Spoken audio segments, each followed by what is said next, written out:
Nagrinėsime trigonometrinės homogeninės lygtis. Tai yra lygtis, kuriuose galime dalinti iš nežinomojo, neprarasdami sprendinių. Pagrindinis dalykas yra, kad mes turime nustatyti, ar iš tikrųjų ta lygtis yra homogeninė.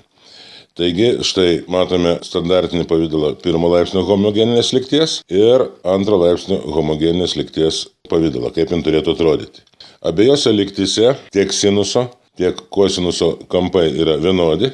Štai tiek pirmo laipsnio homogeninėje lygtyje, tas pats yra ir antro laipsnio homogeninėje lygtyje. Ir pastebėsime, kad į ją įeina sinuso kvadratas, įeina sandauga sinus x kosinus x ir įeina kosinus kvadratas.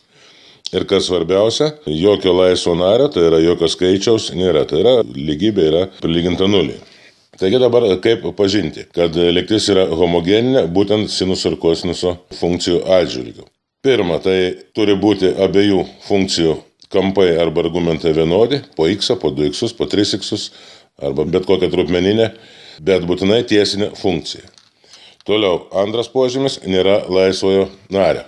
Ir tada šias lygtis mes galėsime spręsti dalindami arba iš sinuso, arba iš kosinuso pirmajam laipsnį, jeigu turėsim pirmo laipsnio homogeninę lygtį, o jeigu turėsim antro laipsnio homogeninę lygtį, tai praktiškai galima dalinti tiek iš sinus kvadrato, tiek iš šitos sandaugos sinus x kosinus x, tiek iš kosinus kvadrato.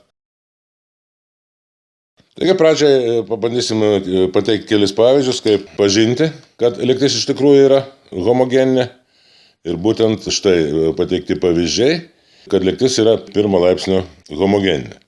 Kaip matom, pirmoje lygtyje kampas x yra, antroje lygtyje kampas 5x, trečioje lygtyje kampas, arba kitaip vadinamas argumentas, yra 4x. Raidės a ir b visose lygtyse, o antros eilės lygtyje raidė c gali būti bet kokie realūs skaičiai. Sprendimas. Kaip sprendžiamos lygtis? Taigi, štai turime pirmos eilės homogeninę lygtį ir daliname iš kosinuso x. Šiuo atveju, kadangi kampas yra x.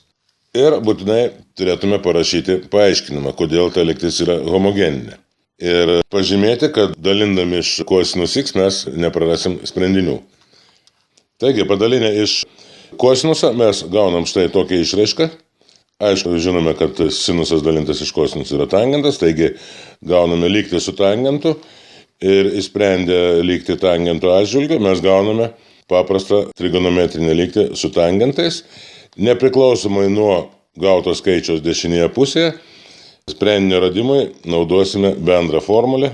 Tik pažymėsime, kad kadangi tangento reikšmė yra minusinė, tai minusas skaičiuojant arktangentą išsikelia prieš arktangento ženklą.